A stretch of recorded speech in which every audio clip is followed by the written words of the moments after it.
Yes, sir. Welcome to Dimapur today. Thank you. Thank you for your appointment. Okay, yes, sir. Right now in Dimapur, many opinions, suggestions, it's coming up in regard to GB, Gambura, especially the urban area. And there are also people with an opinion that how can a non-Naga be appointed as GB, a custodian of the customary law? How can? And there are questions going on. And yes, especially RPP, Rising People's Party, they are strongly, they've condemned this. And they're coming forward saying that the appointment of the Abdul GB of New Market should be revoked. If not, they will not. If not, they will not stay silently. And we can see in the comment sections of various interviews and press conference, people they are saying that how can a non-Naga be a GB in Nagaland? And people they are also saying that the future of Nagaland is same with this Tirupura. They are comparing with that also. Or is in danger. So can you please give your opinion and suggestion? Yes, sir. You see, the situation of changes that have taken place to such a degree that today is getting a little more difficult to really define what is, what should be, and what should not. And especially when we talk about the rural sector, it is more clear cut because the GBs are more or less the elders or the people who are well versed with the customary law and application. And so that's a little more clear cut. As for the urban situation, the GBship is all linked up with the customs and tradition, the statutory customary practices. And therefore, the government starting to appoint even the general GBship, even in the rural base, where the young generation people have become GBs without basically having no real knowledge of the customs and tradition or the customary law. And so there's been a serious amount of dilution. But the one thing is very clear, that it is a traditional infrastructure, okay? The GBship is a traditional infrastructure that's based on customs and traditions and so on of the Nagas. Now, when in the urban centers like Dimapur, they appoint a non-local as a GB, it is totally out of norm with the customs and traditions or anything to do with the Naga system of management, all right? And therefore, I think it is definitely questionable to have non-locals appointed as a GB, which is a traditional infrastructure. And so I think even if the non-local community has to be represented, they should be given some kind of an identity of participation rather than to make use of the traditional platform like the GBship that has nothing to do with the non-local people.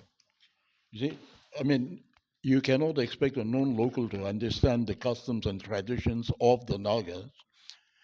And so when it is alien to them from a natural perspective, I think the government should think about a manner or a norm in which to have the non-local people's representation in the management of administration if required, because in an urban setup like Dimapur, there are so very many non-Nagas, a huge crowd of non-locals are there.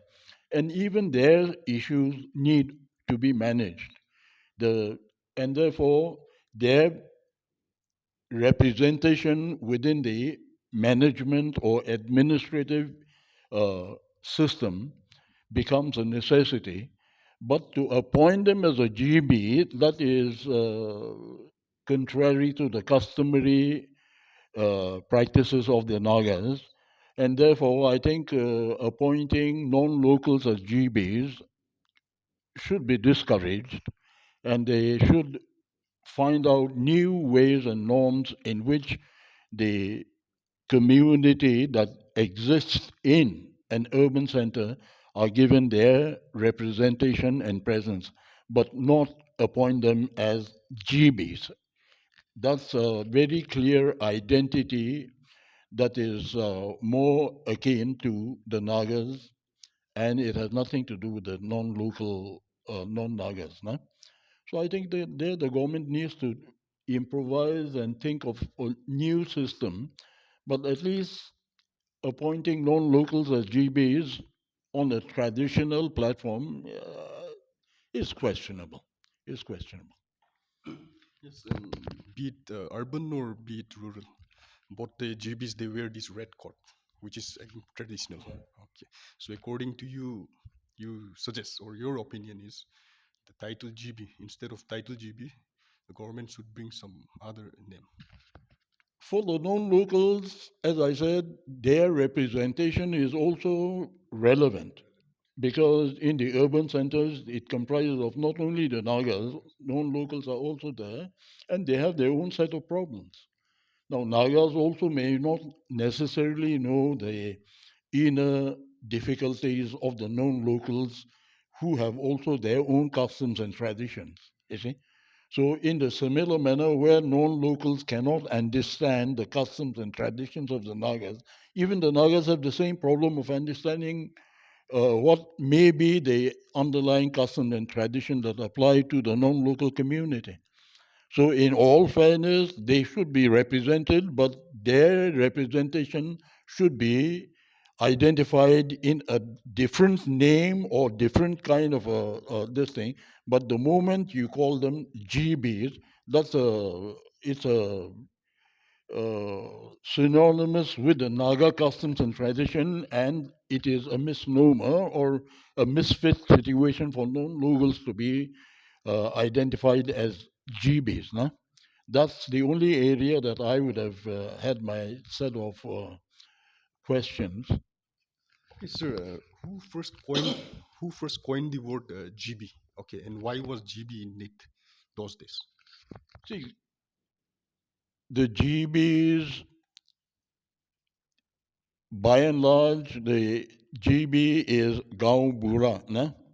Elderly man of the village. But that also is a significance of elderly member, meaning somebody who would know the customs, traditions, the customary laws, and anything to do with the society that he is responsible to and capable of. So the Gamburas were a set of people identified as a special group of people that took responsibility, especially in the rural areas where the community would be commandeered by such a people. And so Gamburas, or the chieftains as it were, it all began during the British time, and then the Debashis, as a we call them do Bashi, you mean knowing two languages, right? They were the interpreters. And during the British time, they were, in fact, one of the most important infrastructure of administration.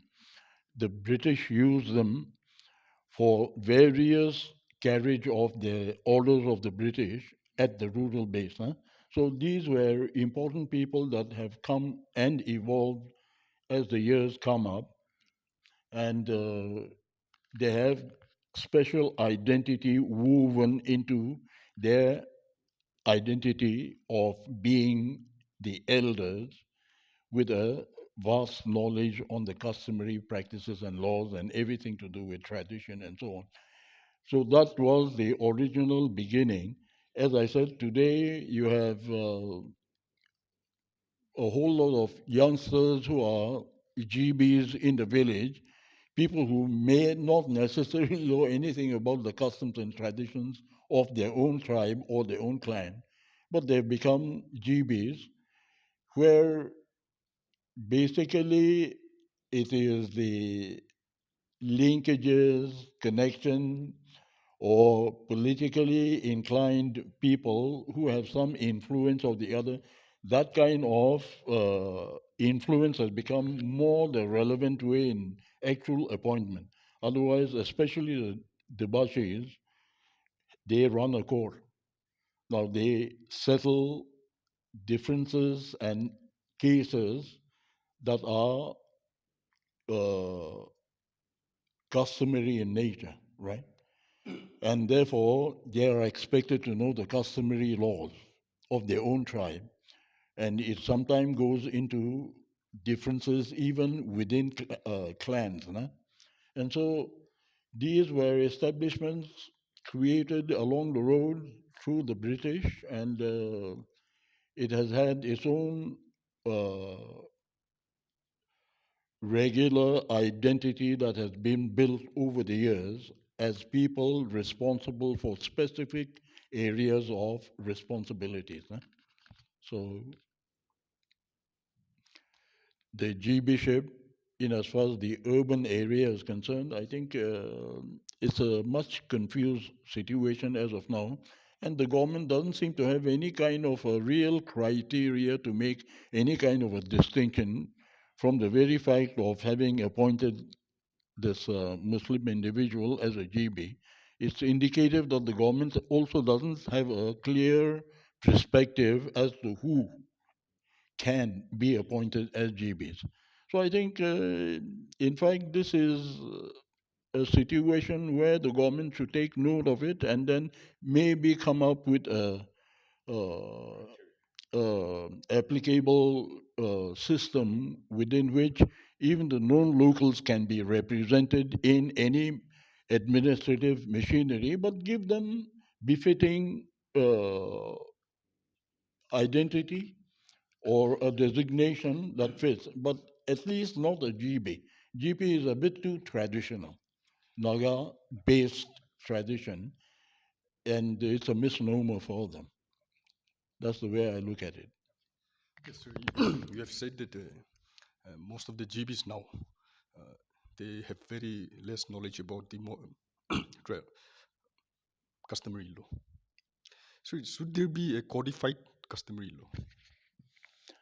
No, see, codification is a entirely separate subject because, in fact, the government has not been able to up to date has not been able to really codify. When you say codify, it has to be on a regulated platform of rules and regulation or custom that are recorded, classified, and applicable legally. But we haven't taken any step to formalize the customary laws. So everybody, and that's the reason why, you see, it's all the more important to have the elder generation taking responsibly on that analogy that the elders would know the customs and tradition more clearly rather than the younger generations of today who may not have any interest in the customs and tradition of their own tribe, you see. But as I said, today it's not that the younger generation don't know. Among the younger generations also you have people who would know. Even among the younger generation, there'll be people who know the custom and tradition. But by and large, as a general kind of an observation, the younger generation, many who may not necessarily qualify to be technically a GB, with a vast knowledge on the customs and traditions or customary laws and so on. Becoming a GB, there the criteria to actually appoint G bishop should also be set because there's still, at this point in time, no real strict criteria laid down as to who can, who cannot. See? So it's more to do with whether you have political connections or anybody who can convince somebody else to have you appointed as a GB. That's more the relevant way of application in most cases, rather than the actual knowledge of the customs and traditions. Né?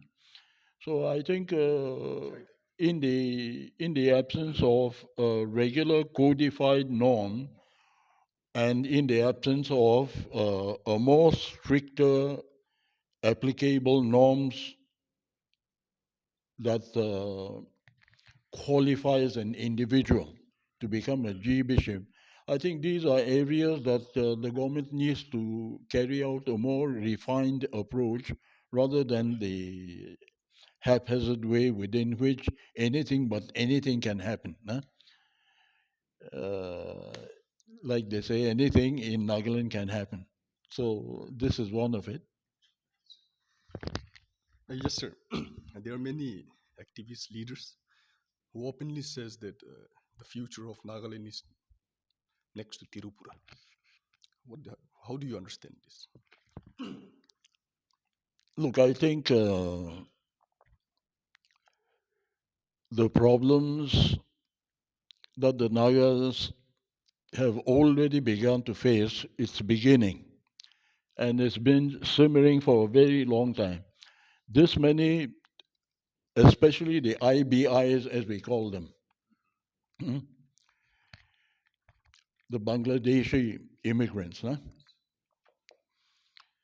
You see, this is becoming, it's like a time bomb with a very short fuse. Huh?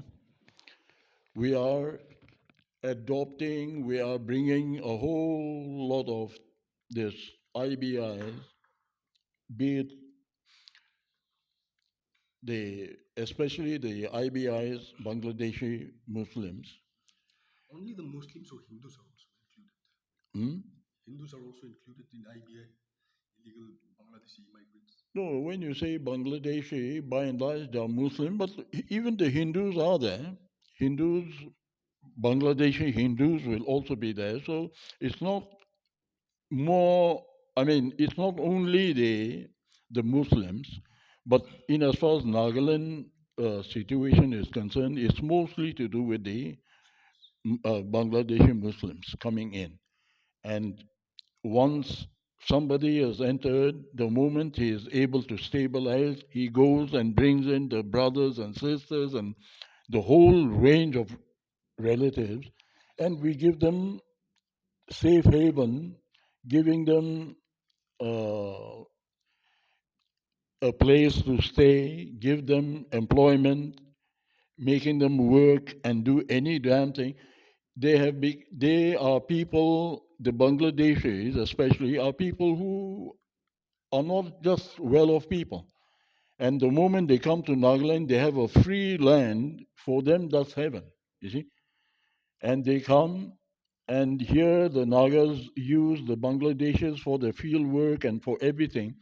And the funny part of the sense of Naga economics, you see, you allow the Mia to cultivate the paddy fields and share the crop half-half. In the winter season, after the harvest, these Bangladeshi IBIs, they plant sarso, you know, and then they make a lot of money from the sarso, but the Nagas that allow them to plant the sarso do not care that the Bangladeshis are making more money than they are earning from the paddy. You see? See, this is the economics of our Nagas. Huh? As long as they get the share of paddy, they're happy. And what the uh, the Bangladeshis do, the IBIs do, with the rest of the season, planting vegetables or sorso or whatever, that is subsidiary. When you really look at the economics, they earn more by doing this. Other activities beyond the paddy cultivation, that they earn completely and totally. It's not half sharing, half cropping. eh? And that's the way we are leading, and that they're making more money than us. And the other part of it is they're also educating their children. You see, a time will come when the IBIs will peter, as it is, they already are, petering into the various society in any kind of a form, but mostly the economic uh, infrastructure are being covered by them. You'll be surprised in a place like Woka, for instance. Most of the major shops are owned by the mayors. You see, now they may be from Bangladesh. We don't really know exactly how many of them are from Bangladesh or whatever, but the Muslim form the complete infrastructure of commerce in a place like Woka, you see. And Dimapur also, you have the similar kind of a situation out here. So we think that they are nothing, and we insult them, we mistreat them, and so on. But the very important factor of economics is in their hands. They can strangle the Nagas anytime economically, you see, because none of us, as a general trend, yes, we do have now Nagas doing some basic entrepreneurial businesses here, there, in whichever way, but it's a selective few. Still not a comparable thing. The main business infrastructures are being manned by them, you see. Yes. And even the underground people, the faction people are using all of these people as syndicate holders for eggs, for transport, for any damn thing, where they pay as much as they want, and they control the whole market system through that kind of syndicate, like the chicken syndicate. eh, where our own farmers cannot come to the market and just sell his chicken. The syndicate permit holder will come and tell you, who gave you permission to sell chicken? Hmm? If they're going to sell chicken, they have to sell it to the syndicate holder. And these people are mostly Muslims again. Hmm? Now, here they are already commandeering control over our poor rural people who don't know too much, and scare them to hell, and ensure that the local chicken that comes into the market are sold too. The syndicate, chicken syndicate permit holder, otherwise they are threatened, and they will threaten the poor rural people who bring a chicken or two to sell, until the underground people or the factions report and say you get harassed by them. See, these things are going on rampant. It's going on rampant. Yeah, yeah. And so we are going to be controlled by, eventually, if we continue this business of not getting involved with the commerce in a serious way, like the way they are doing their business. I think Nagas are in for a very, very hard time. And then one time or another, I am telling you, the Nagas will be the one who will be doing exactly what the Miyas are doing for us now. Nagas will be doing that to them, because at the end of the day, once you have money, you control a hell of a lot of things. And the manner in which our Nagas mindset is working these days is all money mongering, nothing more. Everything is focused on money. eh? So, you see, whether it's a Mia or not, if a Mia has a lot of money, you will lick its backside and earn that money if it is possible. Those are the realities that slowly but surely emerging. And so I think the danger is palpable, the danger is real. And I think the Nagas need to take a very careful look at this whole situation of IBI's population increase. A time will come when we'll shed tears and regret. So it is said that even the bootlegging is also controlled by them. Is it true? Well, it can't be by them alone. I think at least in bootlegging, not only them, but even the Nagas are involved. Hmm? Yeah, it's not uh, only the Muslims. It's an open field for all other Nagas as much as non-Nagas. And in some cases, probably the extreme cases would be even the Nagas, yeah, of bootlegging. So I think we can't blame the IBIs alone on this score. Nagas are equally involved. Yeah. Okay. Some one certain speaker a few days ago, I had an interview with him. He said that Nagas are first class in black business, but whereas second class in the open market, first class in the black market. Do you agree with him? Well, those involved in black marketing probably ought to be able to certify that. I really wouldn't know. Yeah. Yes, sir. Now, okay.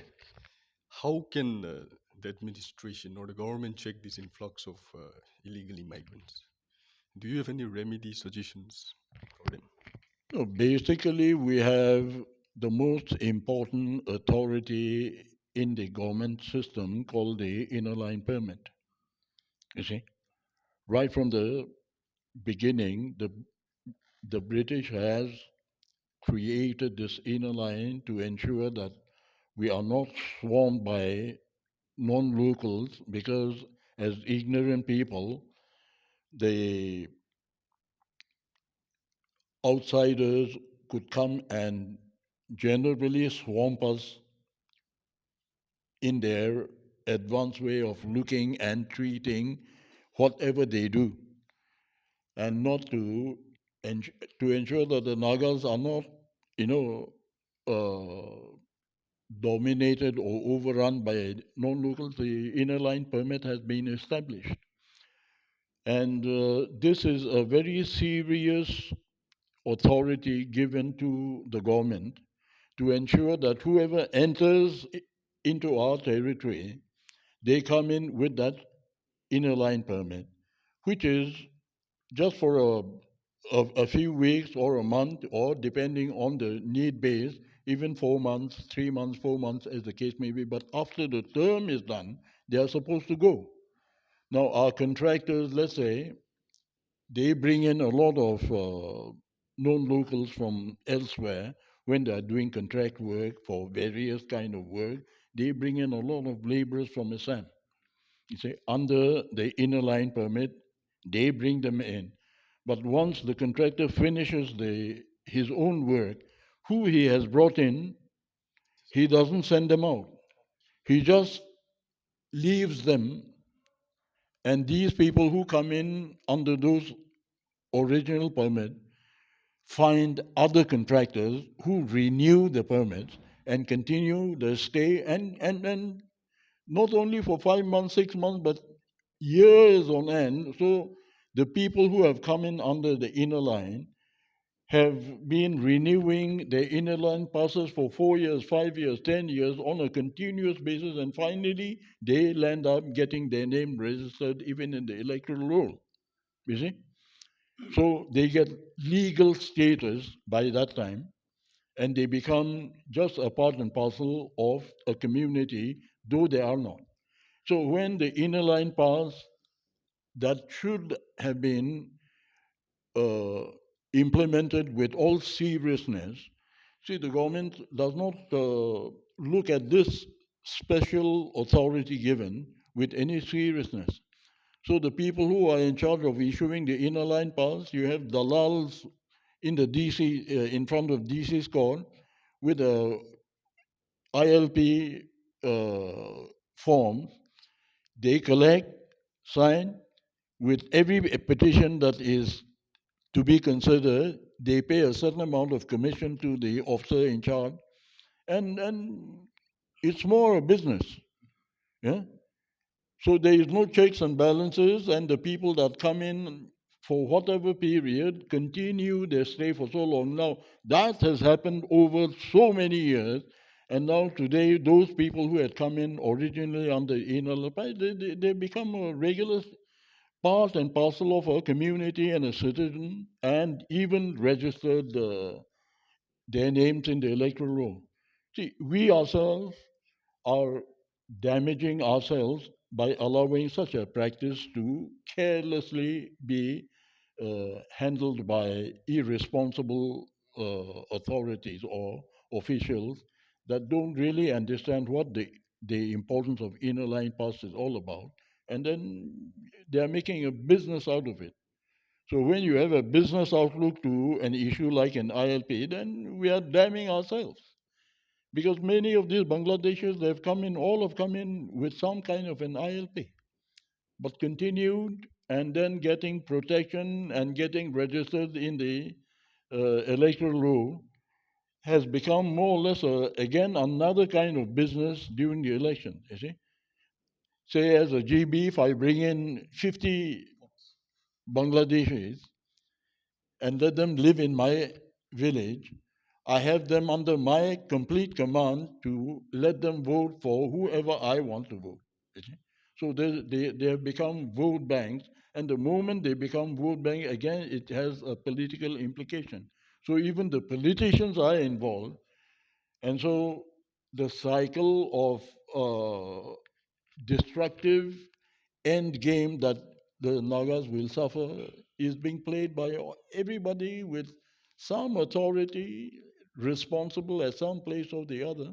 But I think the inner line pass, which is the very, very important machinery or tool that the Nagas can protect ourselves with, is thoroughly misappropriated and mishandled. So I think that's the problem. According to you, this also one tool. Oh, yes. Okay, and what about the marriage and adoption? It's the same thing. We have see, every tribe have their own customary way of adopting somebody or the other, and in terms of adoption, there is no real official norm of adoption.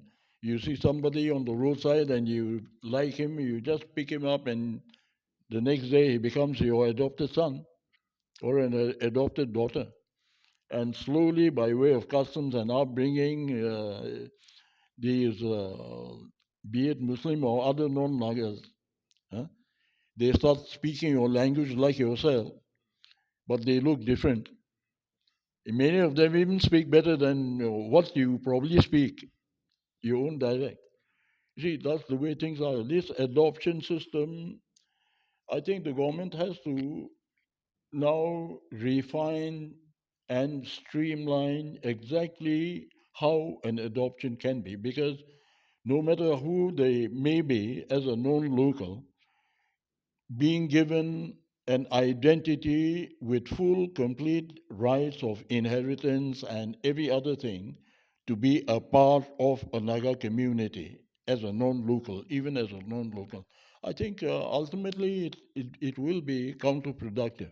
And therefore, I think this business of adopting non locals without any kind of a norm being, restrictive norm being qualified, I think we need to have a deeper look at this basic norm of adoption in the Naga society. It's not only just one tribe.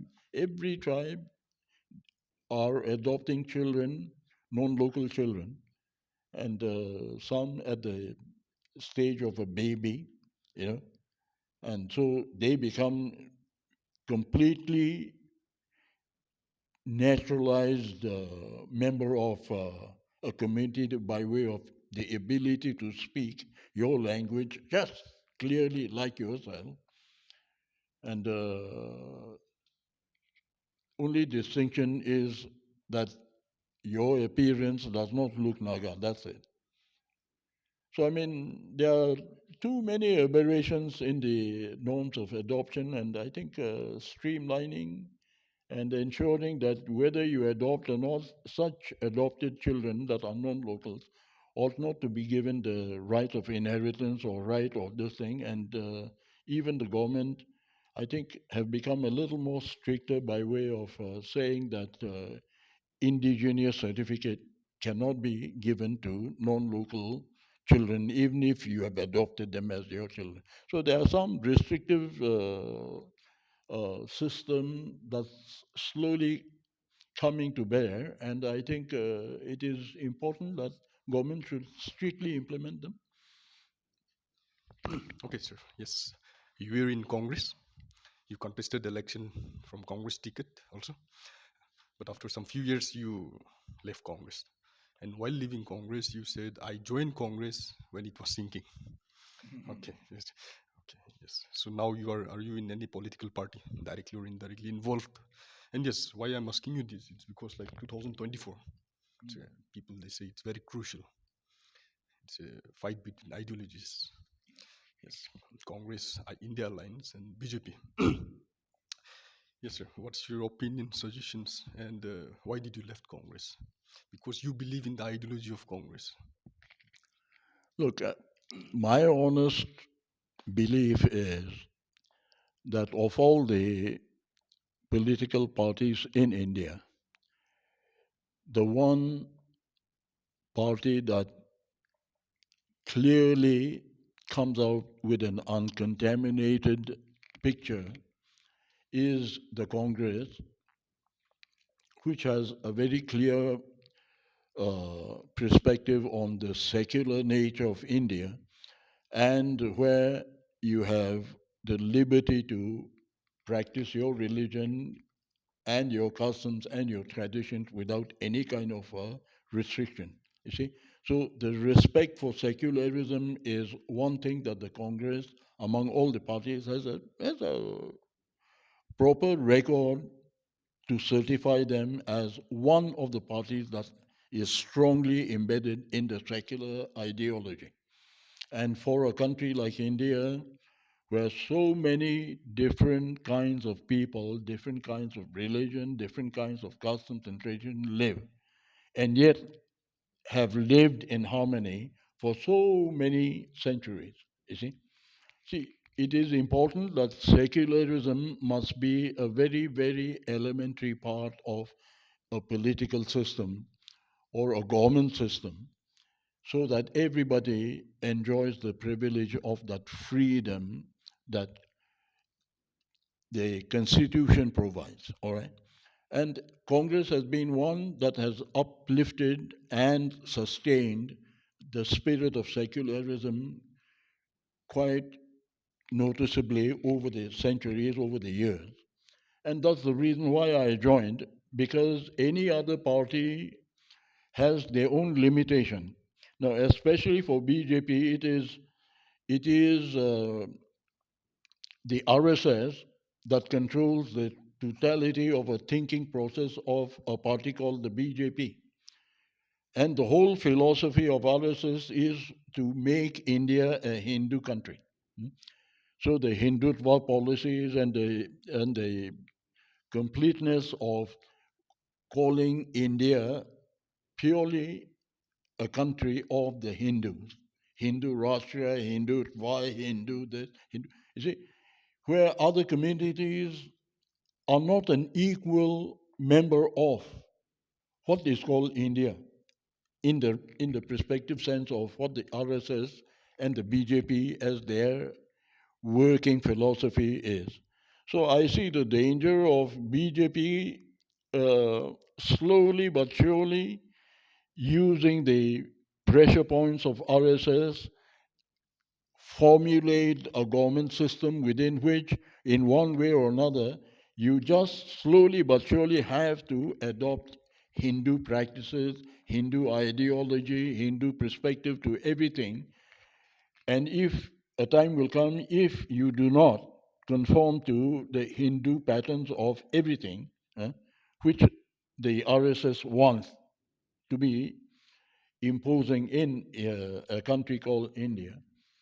See, down to the extent now we have arrived at a situation of India, as it's otherwise known, into Bharat. You see, it's a sure step in a small way at a time that this perspective approach to creating a Hindu system and revamp and completely convert India into a pure Hindu country.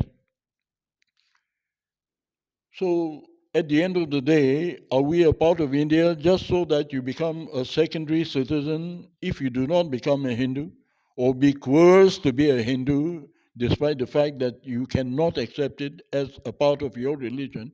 As a Christian, how do I adopt such a principle of the Hindutva or the Hindu fundamental approaches to everything? So I think this opposition, India, as they're calling themselves, I don't know in what way they will be able to help themselves in real coordinated spirit of wanting to actually uphold the secular uh, spirit of the Constitution as against the completely inclined policies of BJP are that's working under the RSS influence. And since their political survival depends on RSS in a big way, they are doing everything as is laid down by the RSS people as a government norm and a government system. And slowly but surely, I think a time might come when they would say you either become a Hindu or else kind of system might slowly emerge. And I've been saying, you see, I mean, Germany was a country that is completely intellectual people. There are brilliant people among the Germans. But when Hitler came to power, you see, all those intelligent people that may have existed simply had no ability to stop the Nazis from coming into power.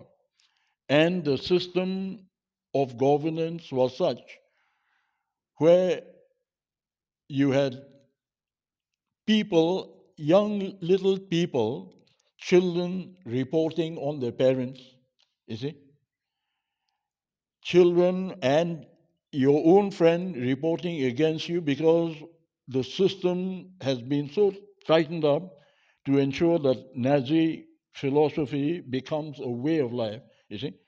That kind of a society that came up, now even the intelligent people, the brilliant set of people, were afraid to say any damn thing. And the whole population was swayed by just this one single man, Hitler. You see? Are you comparing Hitler and Modi?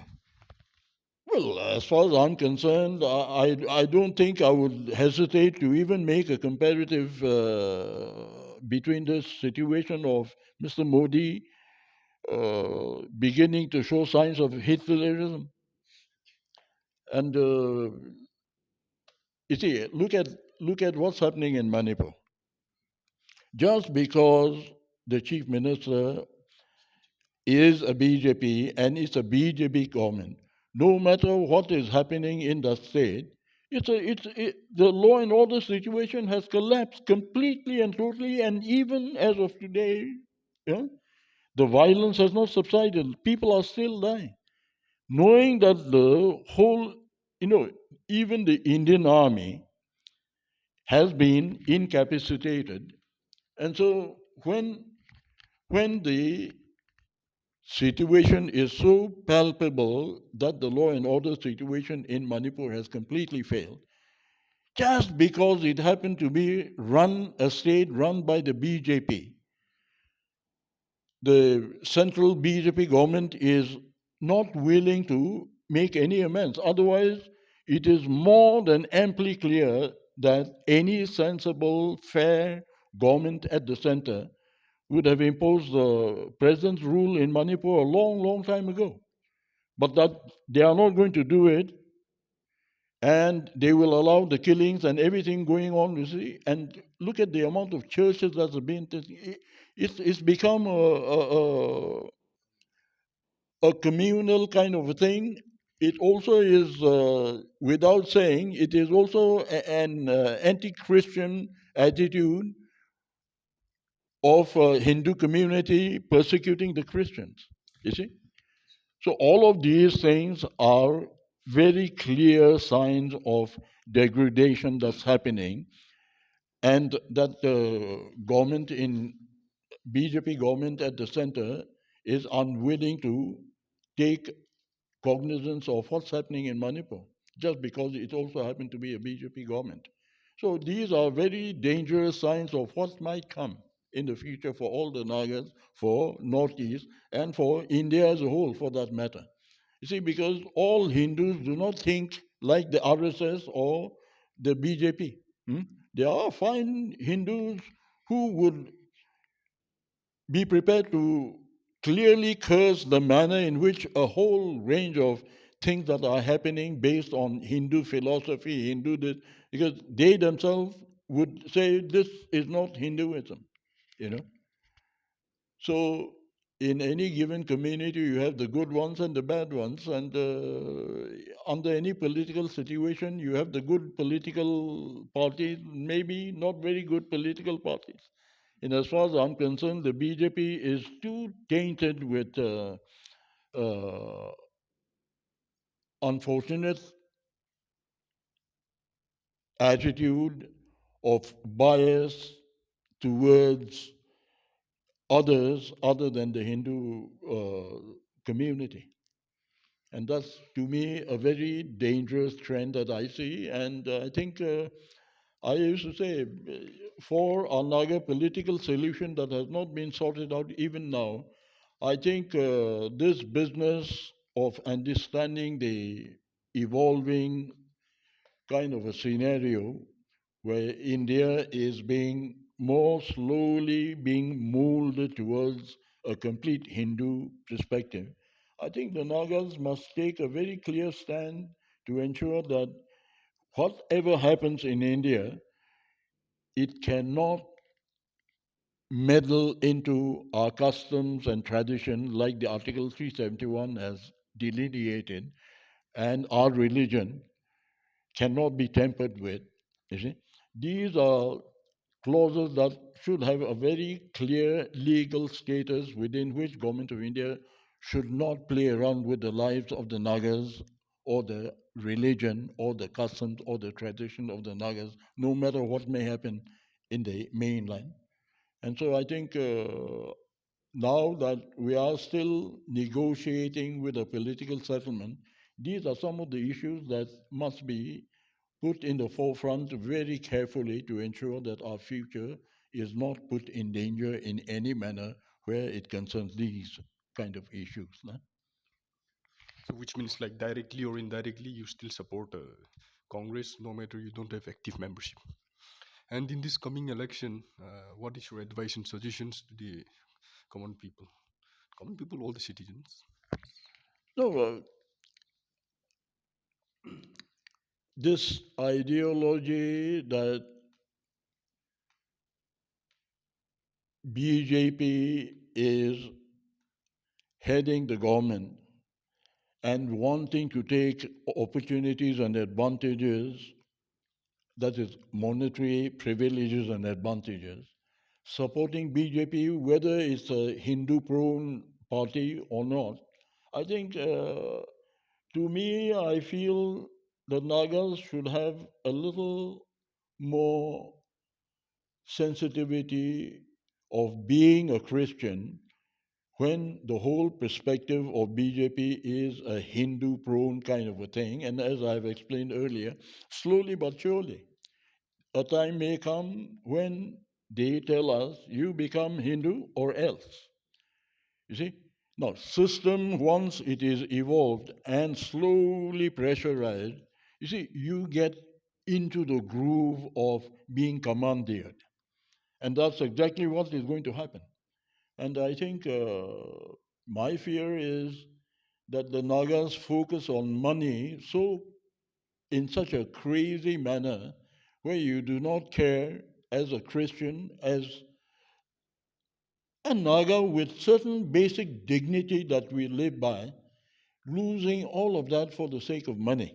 You know, I think damning, and I think we Nagas need to think a bit more seriously about, at least to me, I would outrightly say, I may not be in Congress, I may not be in any other party or the other, but at least the BJP and its intent of what they want to convert India into is something I just honestly can't agree with that kind of a thing.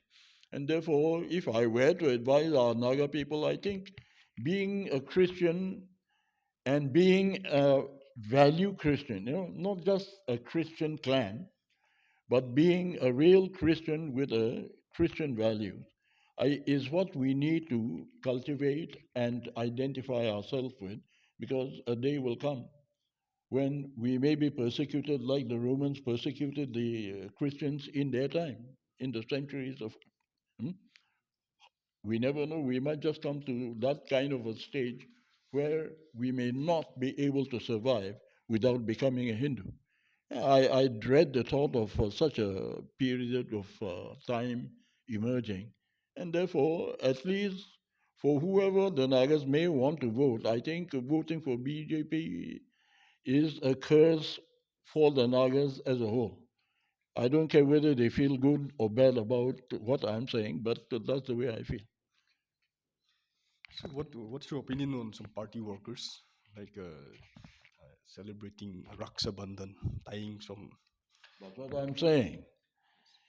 what do you say, and like bowing down before some photos, offering flowers or lighting some lamps. This is Okay, and exactly what I'm saying. The Nagas, in fact, I think our Naga BJP people are more profusely into this style of bowing, touching the toes of the big boss, garlanding this thing and doing namaz and even putting tikas maybe and all this Raksha Bandhan and doing all kinds of, you know, Christian doing pujas, you know, going to Hindu temples and doing pujas.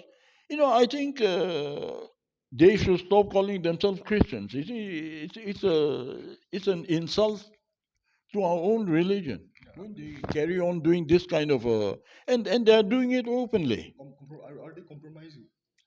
Well, if that's not a compromise of their own identity, what else can we say is a compromise? They are doing everything and more than the Hindus in the performance of all kinds of rites and all kinds of, sometimes it's, for me, when you really get into the business of addressing this issue, you become a little more uncontrolled in the use of language. And, no, it's a shame. It's a, it's a downright shame. I heard that the ashes of Atal Bihari Vajpayee was also submerged somewhere in the river of Nagaland. Is that true? I think so. I think there was something like that even in this thing. See, but at least among the BJP personalities, uh, people like Mr. Vajpayee were a more honorable gentleman, even as a Hindu. He had a moderate way of looking at the world, and he understood India more clearly with the sensitivity. Whereas the present set of big bosses that are there, they're roughshoding every damn thing. I mean, it's either the Hindu approach or else kind of a attitude that is slowly beginning to emerge, and that's quite a fearful emergence, of what's happening. And I think we Nagas must carefully think about the reality rather than what they think reality is. See, money. I think that money reality must be re-evaluated. I think we need to evaluate our own really human realities of who we really are. You see, uh, I believe our enemies, ancestors were much better Christians than the Christians of today. You know, our ancestors had hunters, who had no God, who were enemies, yeah, they had a better sense of honor, better sense of dignity than we people have now. You see? So we are compromising a lot Oh, in the name of development. Or what you say?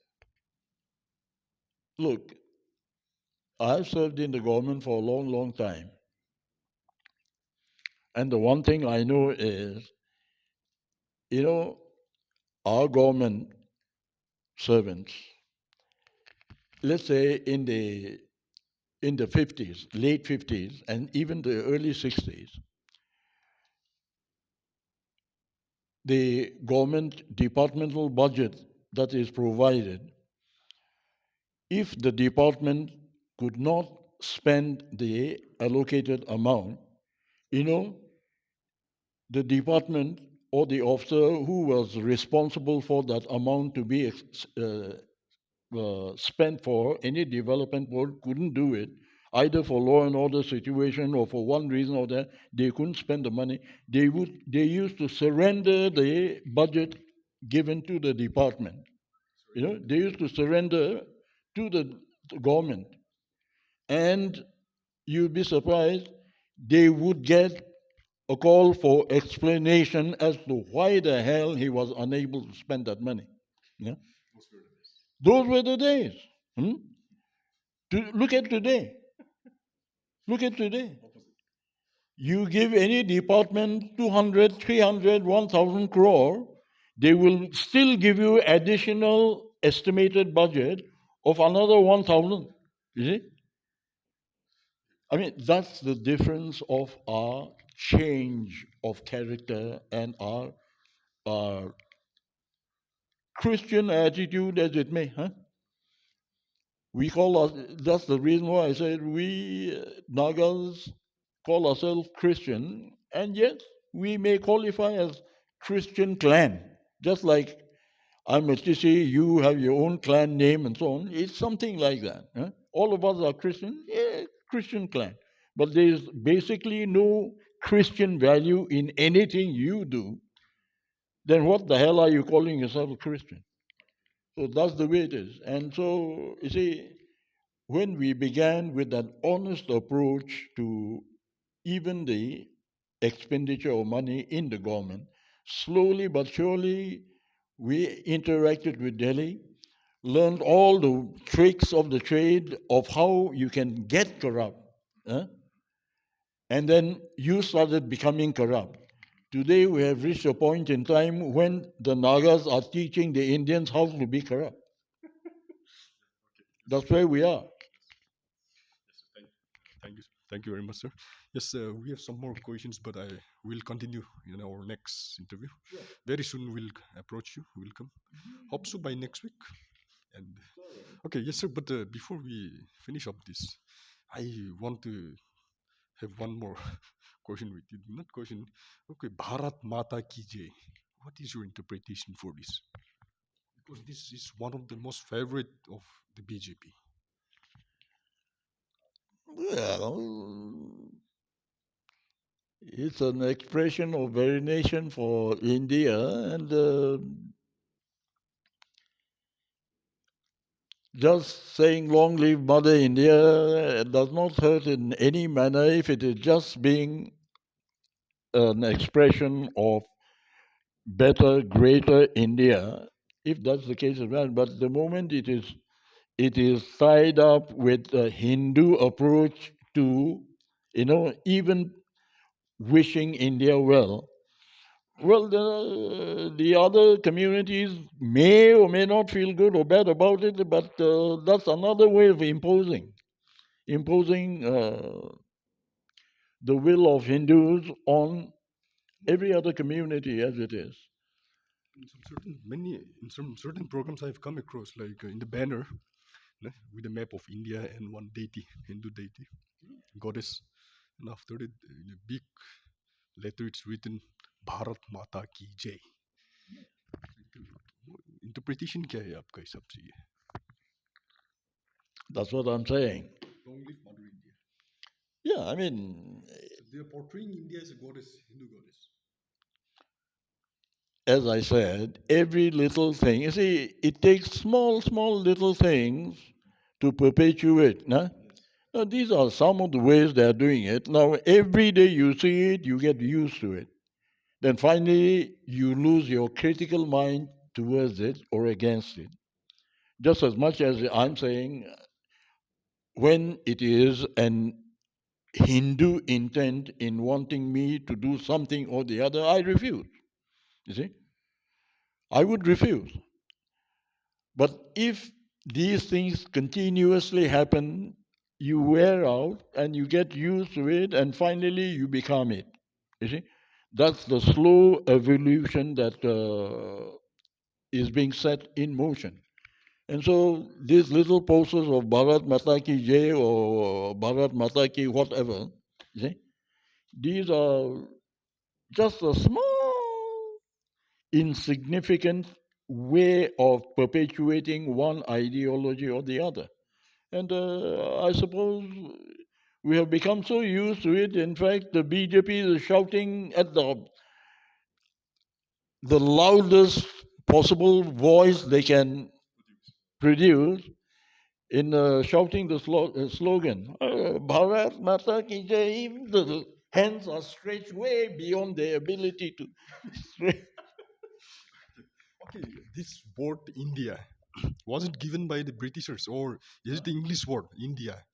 Why they are trying to change it into Bharat, India? India, is it the English word? Yes, and well, from the ideological perspectives of ancient civilization in which this thing and that thing and all that, maybe the historical background, but the word India has been during right from the British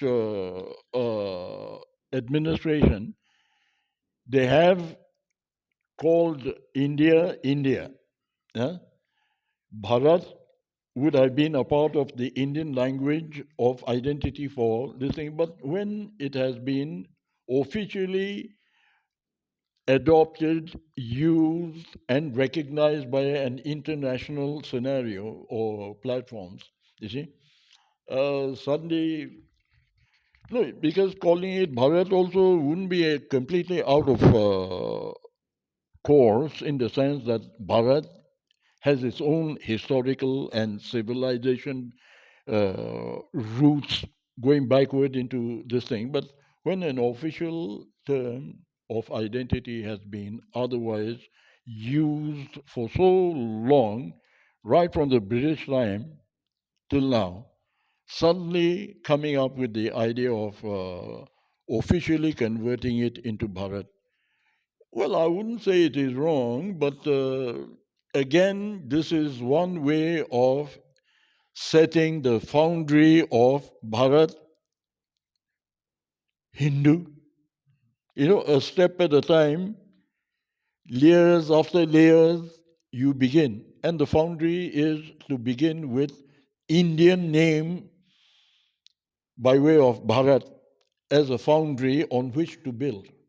You see? When it is Bharat, it has a serious Hindutva principle or uh, maybe, you know, making it uh, Hindu culture, Hindu this, Hindu that kind of an approach. You know? And so I think for me, as I said, Bharat is not something new being created. It comes from way back. But at this stage in time, when the RSS and the BJP with the Hindutva kind of a thing start changing names in the fashion that they are, it becomes a suspect. Yeah? It becomes a suspect. Yes, sir, thank you so much, sir. We have some more things to discuss with you, but this time is limited. Yeah, thank you so much. And next will come very soon. We'll come back with you very soon. Yes, thank you so much, everyone. And please do drop your comments and do not forget to subscribe at the same time. Please do support the channel. Thank you so much. Thank you, sir.